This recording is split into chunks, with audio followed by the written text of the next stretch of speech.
Welcome, everybody, to Why Are You an Entrepreneur? The Trials and Triumphs. I'm Maureen Edwards, the founder of 8 Simple Steps. And if you're tuning in regularly, you know the drill. If you're just tuning in for the first time or you're watching the replay, this is where I bring you rock star entrepreneurs every single week to share their journey, give you some inspiration, and really importantly, give you some words of wisdom to let you know you are not alone out there. And if you are experiencing some of this stuff, they're here to help you. And I specifically put this together to not only elevate the rock stars I have in front of me who are moving, shaking, making things happen, but I also want for those of you out there to know you could be doing this too. And tonight is no exception. I know I say this every week, but I am so super excited about my guest because I met her when she just had a vision for her company. And let me tell you, her backstory is quite incredible. So, welcome, Viviane Gontijo, and she is the CEO and founder of Vivilicious Chocolate. So excited to have you here. I am so happy to be here. I'm so happy to be with you again. And I'm honored. Thank you so much for the invitation. Oh no, I'm just so glad you have come like full circle. But before we get into all the exciting stuff, tell people out there a little bit about your backstory and why are you an entrepreneur and took on the adventure of creating a chocolate company. So. Yeah, yeah. When I look back, it's hard to believe that I got where I am now. I grew up hearing that cooking and baking was not something that I should pursue, and I ended up being in academia. And I have two master's degree and a PhD in applied linguistics. I was teaching and coordinating a Portuguese language program at Harvard for Yeah. about a decade.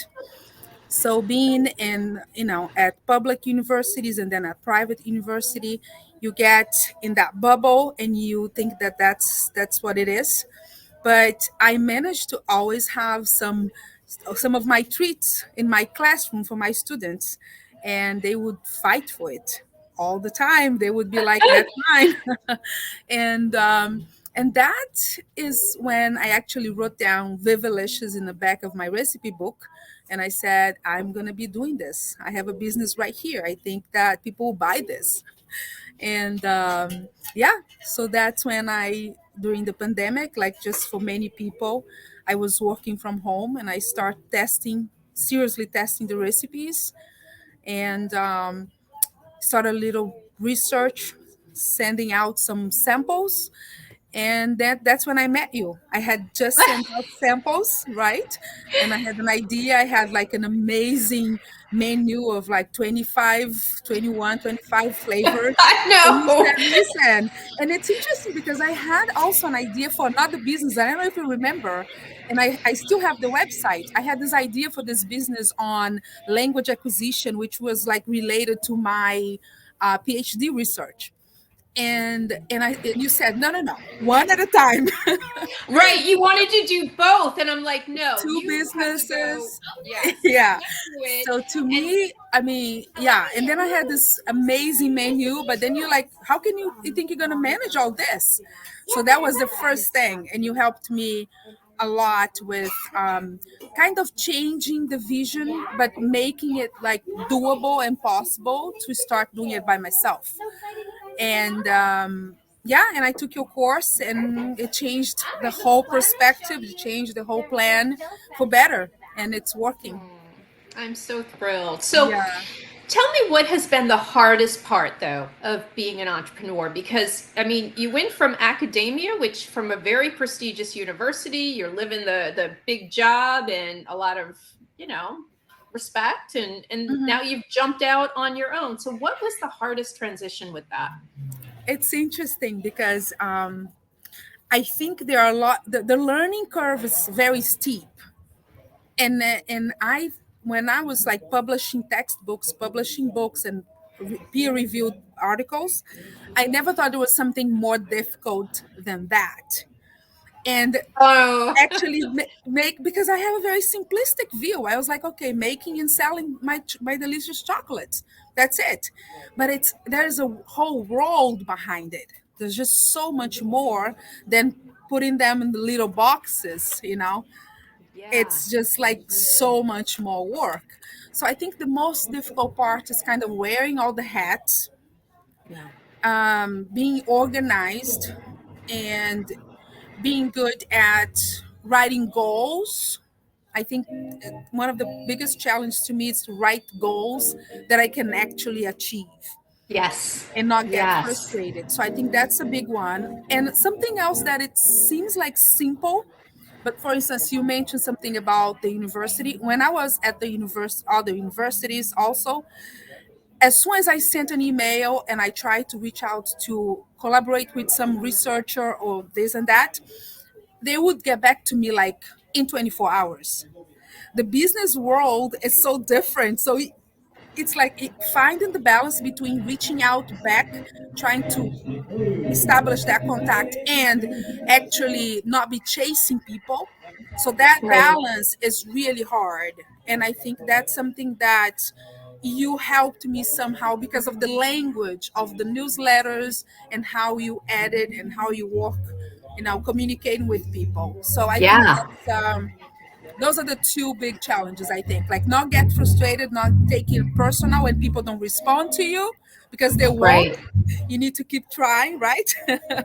And be organized with your goals, and this is hard Well, also. you got to accept that it's hard. I mean, it's the hardest thing you will ever do, and it is on you. And I love how you took the risk. You totally believed in yourself. You totally believed in your product. You didn't know all the things, and you did seek guidance, and I love how you implemented. And I think that we can gain all the knowledge in the world, but you actually went out and did it. And I remember when you launched, which was only like, I think you're coming up on 3 years, aren't you, in September? I'm celebrating the second now, from launching this September 2nd. Oh my gosh, is it only 2 years and you've had so much 2 years. success? Oh my gosh. Yeah. So we gotta dive into this because you're kind of living the American dream, Vivian. All right. So somebody who takes the risk, working their tail off, and just in 2 short years, you were telling me you have 4 employees now, right? How Yes. many retail stores now are you in? 8. Unbelievable. And so are you shipping throughout the entire world I or am, just the yeah, I'm country? shipping. I have clients in UK and Brazil and Ecuador, and I'm shipping all over the US as well. Wow. I Yeah. mean, that's quite incredible. Okay, so we talked about challenges. I want to know what you love most about being an entrepreneur. I think the biggest I mean, can I talk a little bit about the production, like making something? Yeah. Because I think that the other idea that I had for business was like service, and this is making something from scratch. So buying the materials, creating the recipes, making sure that you have all the SOPs in place, dealing with all the state regulations. It's food. Mm-hmm. Making sure you have something premium with no preservative, like super clean, short shelf life. Those are the biggest challenges, I feel like, Oh, putting the whole totally. product together, and then the packaging. Buy all the make, design the package, buy the package, the labels. I mean, it's just like a whole world. So I think that I would say that's the biggest challenge, like to, Yeah. and I because when you're making 100, it's one thing, but I'm now making like 5,000 pieces. Oh my goodness. Some shows that I go to, like the Chocolate Expo, and now to stock the stores, some weeks I have to do about 2,000, 3,000 pieces, and some weeks I'll do 5,000 pieces. You So know, it's a lot. you could not have picked a more complicated business. I remember when I started my first company, it was manufacturing. 100% had to do exactly what you're doing. So I can totally relate. And I would say to myself, I would never start another manufacturing company because yours is so complicated. There's so many moving parts. And I am not saying that other businesses are not hard, but it's very different when you're producing a product and you have to manage all the goods and everything you're doing. And that's another thing that impresses me so much with what you're doing. And you mentioned a store. Do you have a storefront now? Not yet. I am now. I actually now at the Hive. The Hive is it's an amazing initiative. We got together 9 women, business owned like by women, and we put together this collective. So we all have to be part of it. So we manage the store, we work here, we take care of everything, and we share the space. So it's a beautiful idea, and it's working so well because it's an upscale neighborhood. So so it's a great opportunity to kind of like, I heard, I think you said this to me. So you got to walk before you run. And we talked a Yeah. lot about storefront because initially I thought about e-commerce. I'm going to just sell online. But I learned throughout the way that people don't want to pay for shipping. They would rather buy 2 boxes of chocolate and not pay for shipping. Oh, So free shipping. It's so amazing to me that psychologically they will pay more for a product than if they had just paid for the shipping and the original price. But somehow it's psychological, and you learned that. And I'm just loving how you're almost like bonded with a co-op. You know what I mean? You yeah. actually are working with other business owners and have come together. I just think that is brilliant, absolutely brilliant. Kudos to you. And for everybody out there, listen to what Vivian is saying right now, because I think you are great at identifying opportunities, and saying, okay, let's do this. Let's see how this works. And if it doesn't, you'll just pivot and go somewhere Yeah. else. But you are producing a lot of product. Now, does it get easier producing more, higher volume? So I cannot forget to say that my husband is a scientist. So he's a chemist, and he is just so much used to lab, environment, and he helps me a lot with scaling the production and creating means to do like, so I have implemented ways that I do like different flavors for different days. So I have a production schedule that is it's facilitated, it's making it easy for me to produce more. But Okay. as I created different products, it's taking me away from my time in the kitchen because I'm excited to sell more. So that's when I hired, because in training someone to do part of the production, where because I sell, nobody sells as well as I do. I think I'm the Nope. best. I'm the best person to sell. So I Yeah. like to go to places, and with the stores, if I can give a piece of advice, like instead of going full force and getting a super huge overhead, so many expenses, when you partner with other people, you're learning from other people, and you're establishing relationships. So with the stores, I have relationships. I go there, I do the promotion, I do the sampling, I meet customers, and that's when you start building your following and meeting people, and people put your face to the product. And it's funny because remember I didn't want my face anywhere. Your face is going on your website. They need to authentically, connect with you, see who you are. Remember, you had this backstory that was all very scientific and Yeah. academia. And I said, no, we're throwing that out. Everybody out there, go for the personal story, because Yeah. yours is so amazing. Yeah. Absolutely amazing. And, everybody out there, I want you to listen to what Vivian just said, if you haven't picked it up, because I do think this is something entrepreneurs don't like to do. We kind of sometimes hide behind the digital and try and get organic growth through, a computer, through, a social media. But what you're doing is you are out client facing, customer facing. And sales is not a dirty word out there. You are providing delicious treats that people have never been exposed to. Yeah. And so if you didn't bring it to their attention, they may never find it. And so I think this is so important. Nobody sells your product better than the one who creates it, Yep. right? Exactly. Yep. Exactly. I think that gotta be out there. I don't think you can hire anyone who would sell better than you do. Nope.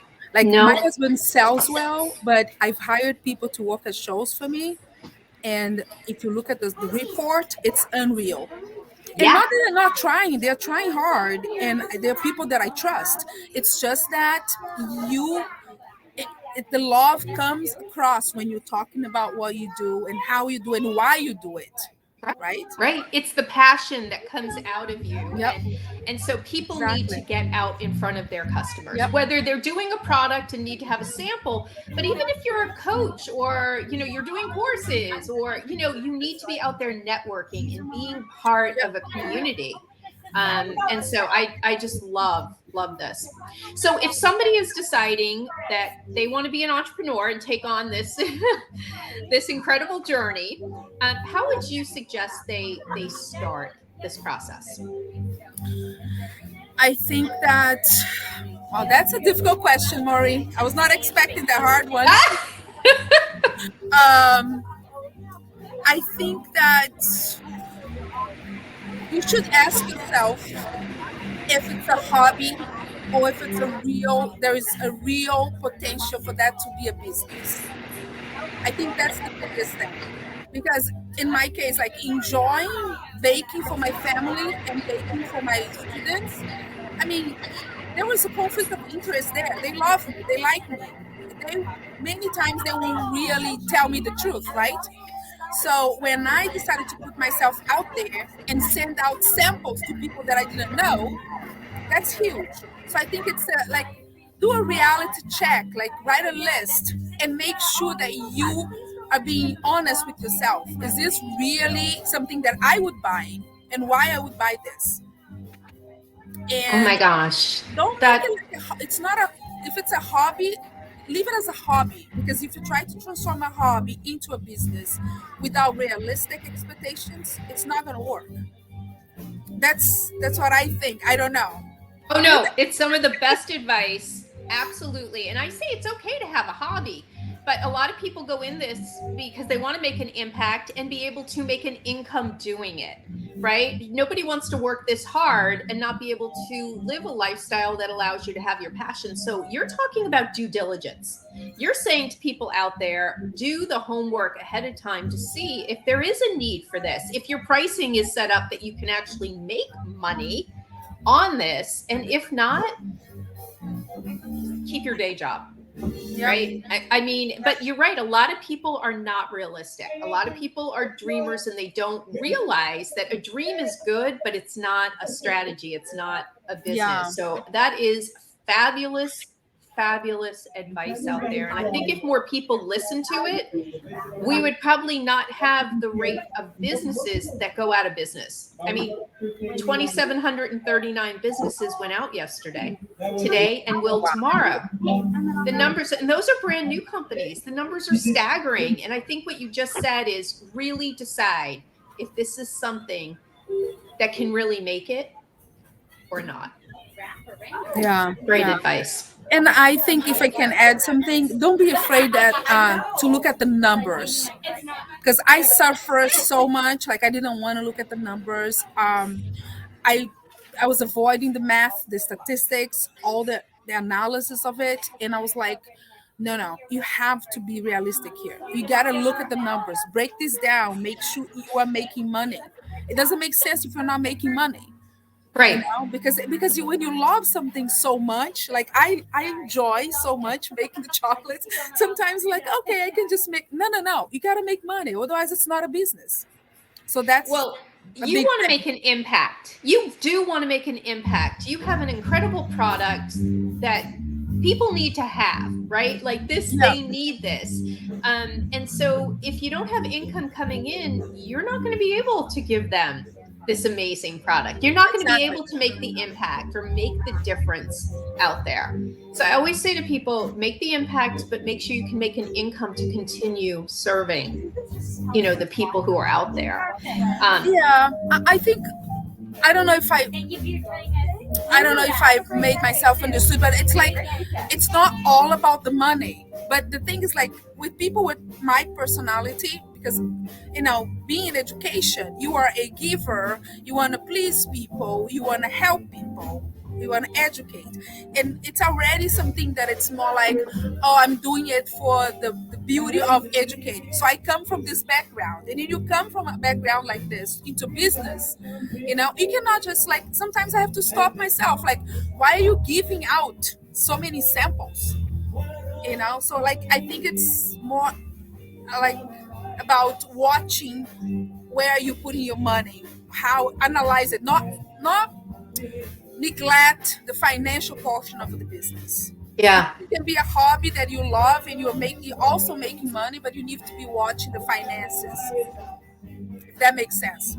Oh my gosh. When I first met you, I have to say, your confidence and the way you light up about your company just warms my heart, Vivian. Because when I first met you, I mean, when you're starting, there is a lot of self doubt. There's this fear that there's this, oh my gosh, I am overwhelmed. How am I going to do this? And now I see you are like a rock star business person. Like you are looking at your business and you're looking at it from a real strategic perspective, very strategic, and kudos to you for doing that. But you know what, you've got a really hard business here, so you know that you have to do this. So, as far as where you want to take this company, I've been watching you, and in 2 years, you have scaled a lot. You've added new products besides just your truffles. Can you tell me, how you scaled into that? What the impetus of that for that was? Yeah. So the first thing I came up with after the truffles, the necessity is the mother of invention. I realized that the business was too seasonal and I couldn't be doing something that is seasonal, that I will be idle for the whole summer, right? And the summer the chocolates melt and I was like, how am I gonna do? And and my mom was here and she's super creative and she said, remember those cakes that you used to make for us? I think this truffles on those cakes were gonna be perfect. And I was like, truffle cakes. So Oh, instead of wow. so the chocolates, so instead of letting the chocolates melt, I was melting the chocolate and making the truffle cakes. I And love if you invention. watch the videos of people eating the cake, it's unreal. It's so rewarding to me. So I scaled to the truffle cakes, something that I can sell to coffee shops, to tea shops. I can sell in the summer. I sell it to caterers, like event planners, because it makes for a beautiful little dessert, small dessert for like weddings and so on. So that's when the truffle cake came. Oh, you know what I love about this? All Uh, right, this is true entrepreneurship. You saw a problem, right? You're like, wow, I can't do this, but what can I do? And that's where it's like you recognize the gap and then you capitalize on an opportunity. And that's what entrepreneurs do. They see opportunities out there and they go for it, or they create opportunities. That's what you did for your business, was create an opportunity. This is like so brilliant. You're like my case study. All right, everybody out there, here's my case study of how to do it right, because you wouldn't really be able to grow the way you are growing if you didn't implement another product out there. And so you were very inventive here. All right, so that was the second product, which came out of necessity. So let's call it what it was. Because remember, I said don't start adding new channels of distribution or new products until you really nail the truffles. But this had to be done, or else your business would not flourish, right? But then I also saw that you came out with hot chocolate. Tell me how yeah. that came about. So that's yeah. I love coffee and I love drinks like coffee, tea, and hot chocolate. And I always made my own hot chocolate. And the major characteristics of my truffle is that they are not sugary, right? They're light and they're not sugary. And I said I gotta come up with some hot chocolate drink that it's not sweet, like sickening sweet. So I said, I have these beautiful chocolates from 4 places in the world, and I'm gonna mix and match, and I'm gonna make the perfect chocolate drink. And there we go. So, but it was also a necessity because what happened with the truffles, like everything is hand rolled. I use the French technique, and there are a lot of sometimes a lot of the drippings of the chocolate that I was like making drinks for my husband. So I was like, I have all these drippings that I Right. need to collect, you know, and they are perfect. They're amazing. Just that chocolate that I'm drinking it. My husband is drinking it. I think everybody's gonna love to drink this. So I make the chocolate, but I now implemented. So it looks like this. Put it in front. Oh my gosh, that's beautiful. That looks great. Very nice. And now I'm with the chocolate drinks. I'm making events. So I have a event now that I'm gonna teach 5 recipes on how to use the Vivilicious chocolate mix in your recipes. So it's not gonna be only for hot chocolate, but I'm using for affogato, for different types of recipes. And there we go. That's It's another super scaling versatile. opportunity. Another scaling, and it reminds me of another client I had years ago, Afro Meals. And she came out just with spices, and now she has huge cooking classes in which she incorporates her product. Right? They got to buy the product in Yep. order to have that cooking class. It's a brilliant, brilliant business model. Love It it. is. It is. And the partner, like partnering with other people. Like I have my first partnership is with a tea shop, and this lady, she blends her own organic teas, and it's phenomenal. So I made a whole collection of truffles infused with her teas. So I have a tea luxe collection, and we put together like a tea and truffle classes. So we teach pairings of chocolate and teas, and we just like branching out to some, new flavors, new pairings, and small desserts for like high-end restaurants. Oh, So it's just like I said in the beginning, I think that finding the right people, because being like in business can be sometimes a little lonely, but if you find the right people to partner to, yeah. the right group of like to network, it makes it better. It makes a I little think easier. you're right. Yeah, a community of other entrepreneurs who understand the journey and understand what you're going through and can partner just emotionally and, personally and share experiences and share problems. Community is just so incredibly Yeah. important. I say that to entrepreneurs. So, your product is phenomenal. I want you to tell everybody out there how they can get this product because I will tell you, it is amazing. I'm so Thank incredibly you. proud of you. In fact, we could have another like hours conversation.